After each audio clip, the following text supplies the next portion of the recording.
Mr. Smith, Topics in American Literature, and this is the unit called America is Wild. We are going to have a primary text with kind of wild in the title that you'll be reading together over the next few weeks. Hopefully you'll watch this video toward the beginning of that time, and I'm going to provide for you all a very haphazard crash course, a whirlwind tour into some of the meanings of this concept, America is Wild. It could easily be its own semester. It's a whole class, a lifetime, really.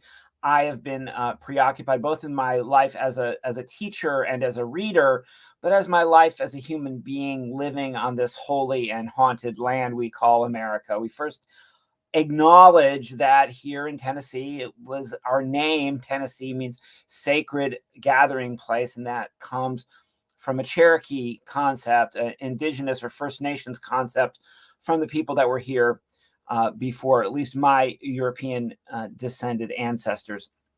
We're grateful that we can have an expansive view both of America and of this concept of the wild. And these remarks are meant to help and inform you to maybe broaden and maybe make more enjoyable and expansive and exciting your reading of these texts, even though they're very specific to the story, the memoir of one person, rather than a whole, a genre of literature, which is ecological and wilderness and environmental literature. Like I said, that could be a whole class. English majors and upper division courses would easily be compelled to take a class simply around this entire concept. It's just one book out of many books. I could have chosen one unit for this course. I'm going to just provide, like I said, a very crash course introduction to how this forms literary greatness in our lineage as Americans, but also how it informs our understanding and our relationship with the biological community around us that includes life forms other than the human. So the wilderness is the trees, the streams, the rocks, the forests, the gardens, and things of this nature, as well as all of the other creatures that inhabit therein, the swimming creatures, the winged creatures, the four-leggeds that walk around nearby. One of our favorite American authors, you maybe have been asked to look at Walden at one point in your academic career. Henry David Thoreau, or Hank as I like to call him, lived in the Northeast and was a part of the transcendentalist tradition of the 19th century. Said in his book, "I went to the woods because I wished to live deliberately. Not when I came to die, discovered that I had not lived. Be it life or death, we crave reality." And so for some reason, getting outdoors, and it's healthy for people who stay indoors too much, it can contribute to health problems. And so this is about our self-care and our elevating of our mood. People use medicine to elevate their mood all the time, both prescribed and recreational, but we can actually go on a walk outdoors and it's happening into our bodies, encountering trees and other animals, and then also what's happening with our breathing and our heart. Exercise is, especially outdoors, is very conducive to our health. And this craving to go and tell a story about this after you've had this experience outdoors is a fundamental and crucial part of who we are as American storytellers. And Thoreau is just one of many kind of foundations of this style of storytelling and this topic of connecting with the land. And I'm only passing through here. I wish I could add many more, but I'm trying to keep these intro lectures incredibly short for you, that you can consume them in a short amount of time while you're going about your other responsibilities for this class and for your other courses. And this is a bite size, just a morsel really of a topic for me, which is limitless. Gary Snyder, American poet, said that Americans understand nature as wilderness, the untamed, a realm of total freedom, not brutish and nasty, but beautiful and terrible. And so here we are confronted with the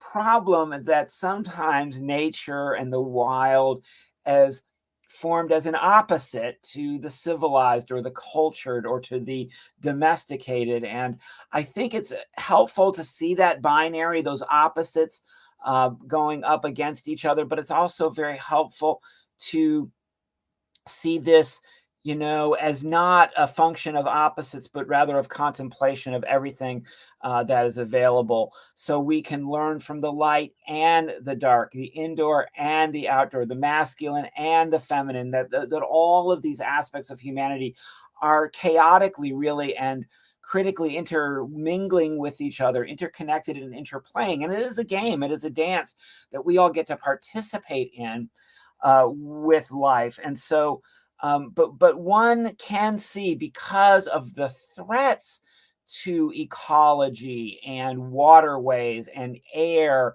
and people have probably heard of global climate change. And so, because of ecological degradation, there is a movement to prioritize wilderness at the forefront of our concern, because if we have no place to inhabit, no place to call home, this earth being our home, us being earthlings, even in sacred literature such as the Bible, in the book of Genesis, God made and formed us out of the earth. He picked up some dirt and he kind of made us like little figures of mud.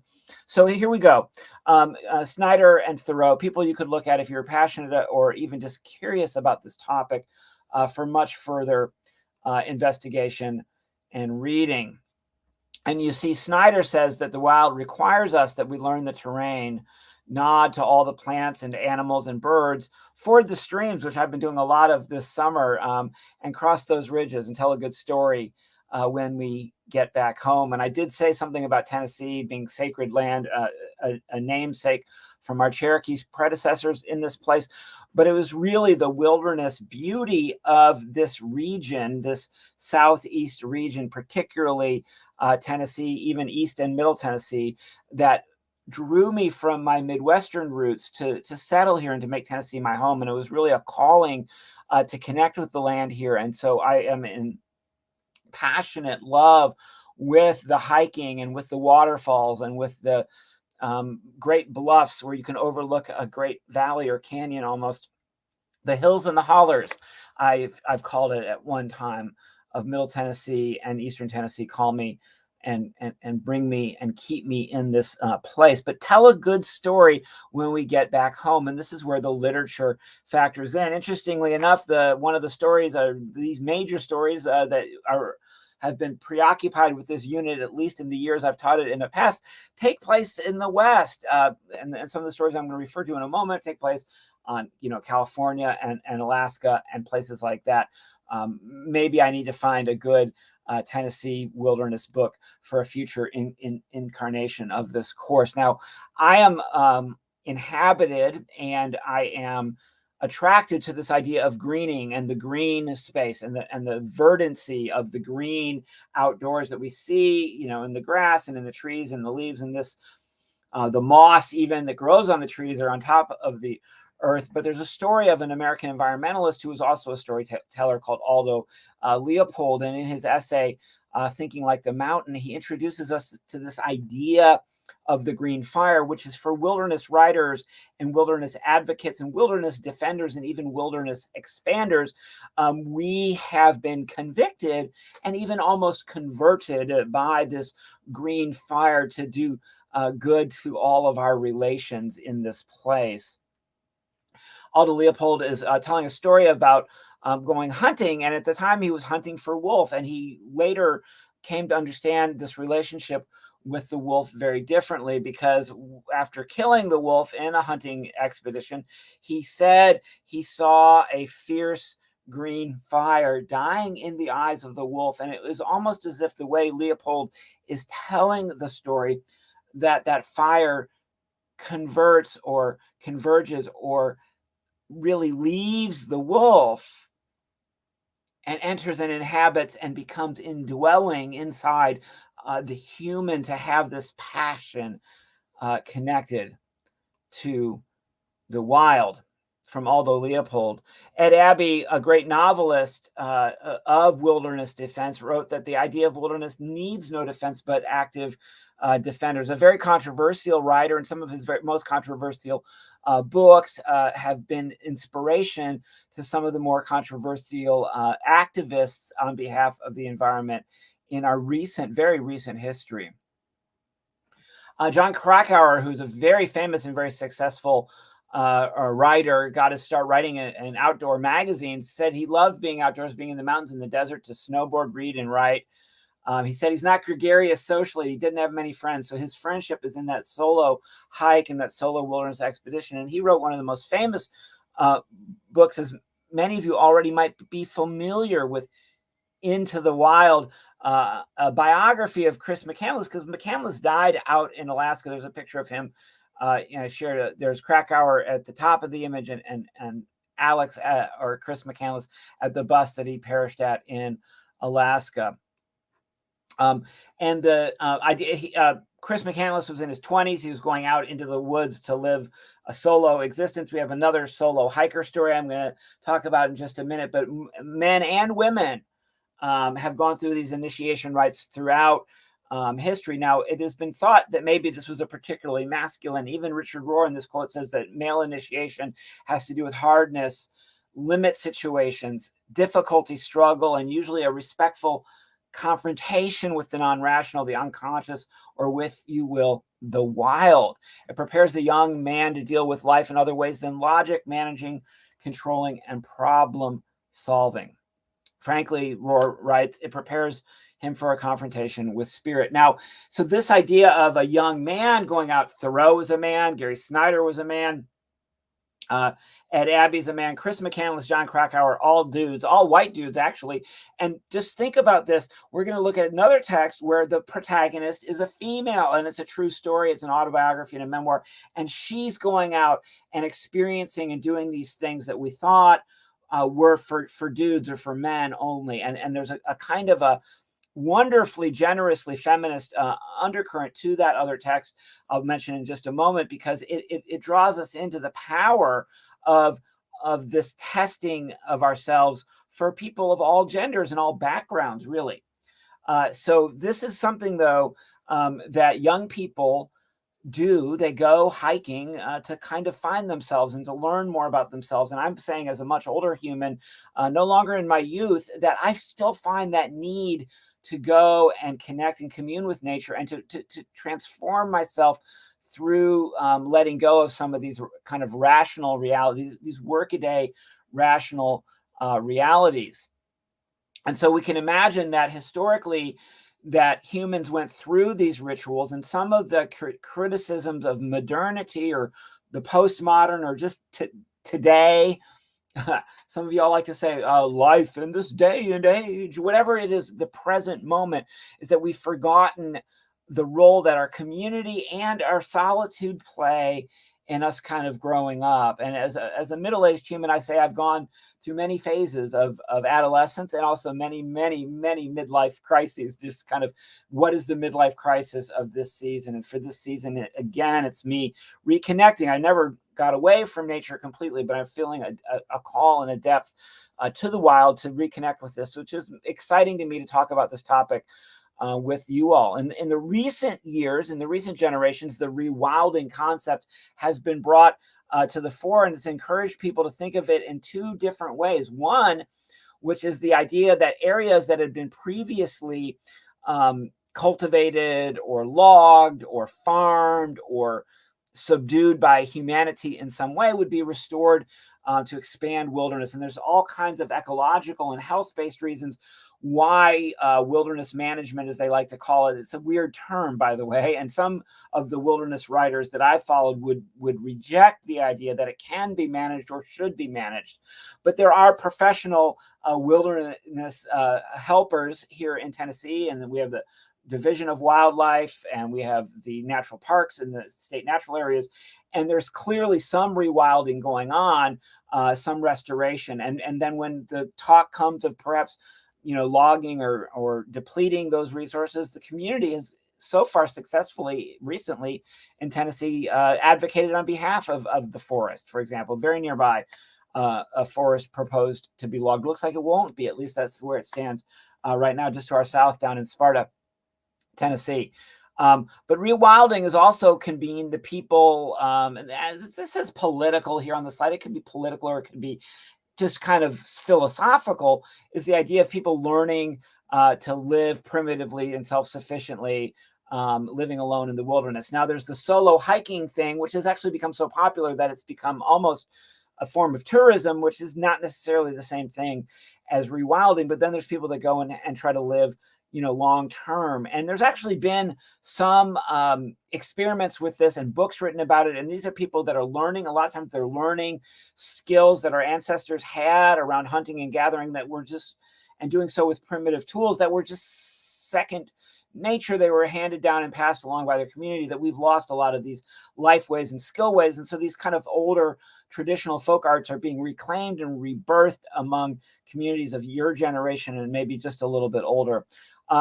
So today we have people who are, going out and actually trying to find ways to reclaim these skills, learning how to do food, shelter, and healing with the plants, animals, and materials that occur naturally in their bioregion. And it's a whole movement. And here in the Southeast in Appalachia, there's a whole bunch of folks that you could go and learn from that teach in this modality and methodology. And in the stories of the two famous nonfiction books, Wild and Into the Wild, that have been my preoccupation in this course for many years, which will be your task here in the coming days, these folks maybe didn't have this background in this training. They didn't go to a workshop or read all the books that they needed to become completely expert at this. There's even been television shows, I believe, on the National Geographic channel, that there were people that were in reality programs. They were, here's a man shooting, bow and arrow, Katniss style, but people going and actually living outdoors for extended periods of time in extremely primitive ways, and learning these life ways. And then actually they made a reality show about this. I share this one because I think it's amusing, because it doesn't seem to me the thing one should be making a reality TV show about is invading their privacy and is kind of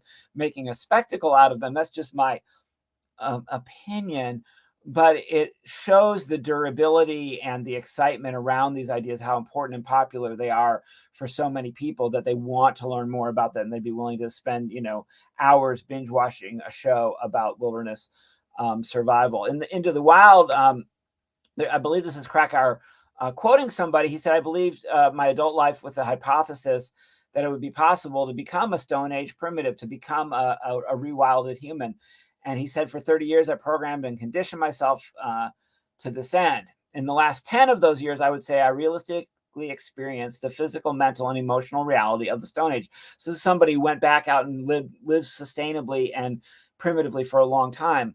But then says, but to borrow a Buddhist phrase, eventually came setting face to face with pure reality. And he says, I learned it was not possible for human beings as we know them to live off the land. And so maybe this, is a fantasy, a romantic fantasy for social misfits. Maybe it is an ecological ideology that isn't really applicable.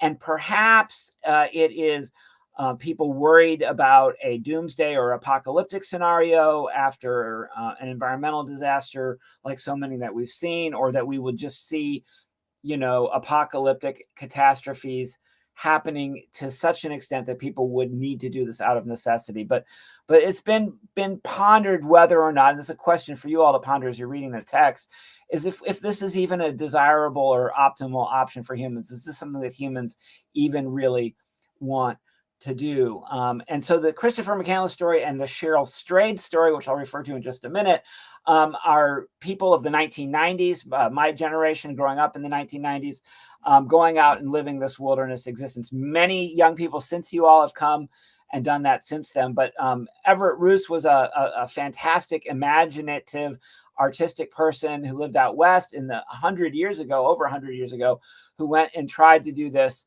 and wrote about it and then disappeared and didn't survive and made art. Some of his etchings are included in this slide. Russ said, when I will visit civilization, it will not be soon, I think.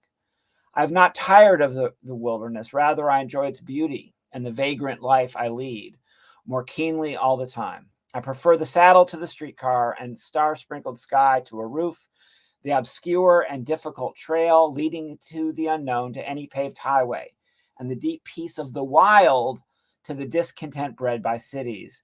Do you blame me then for staying here where I feel that I belong and am one with the world around me? Now, there are class, more civilized, maybe more mainstream versions of this, which is the whole van life culture, even depicted as an economic necessity, as an alternative for a traditional retirement in the film Nomadland.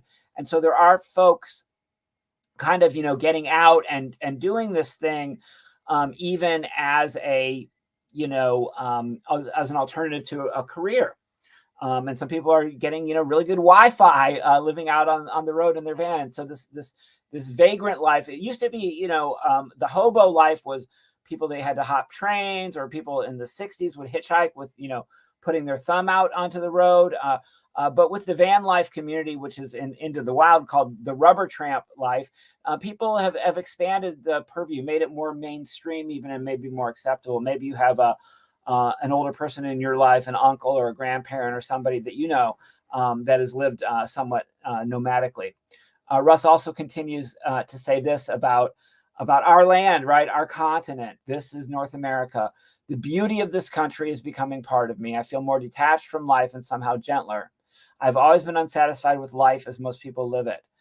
Always, I want to live more intensely and richly. And so not going to the city, not living in the clubs, not going necessarily to a dance party, or going and driving, fast vehicles, race cars or something, or jumping out of airplanes, but living in nature. Again, Everett Rust was an artist and made those wonderful etchings and cuts. And this is a photo of him. He said, much of the time I feel so exuberant I can hardly contain myself. The colors are so glorious, the forest so magnificent, the mountains so splendid, and the streams so utterly, wildly, tumultuously, effervescently joyful, that to me at least the world is a riot of sensuous delight.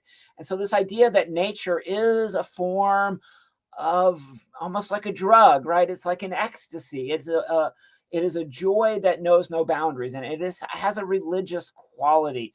Many monks and sisters, nuns people who live in a monastic or a monastery type lifestyle, also in other traditions like Buddhism and things like this, have monks. They go and they find their church. They build their humble church and dwellings in the most beautiful, beautiful places imaginable, because they believe that if not of God directly, it is created by God. And that boundary, whether it is the creation or an extension of the creator, meaning part of God in a more pantheistic way, either way, it has a religious and mystical quality to it. And you, in this class, have already figured out this is something that Mr. Smith finds very fascinating, because I do tend to teach and read text with at least one little twinkle of that mystical, or the undefined. It's sometimes called the ineffable, the thing that is so beautiful that you can't describe it. And as storytellers,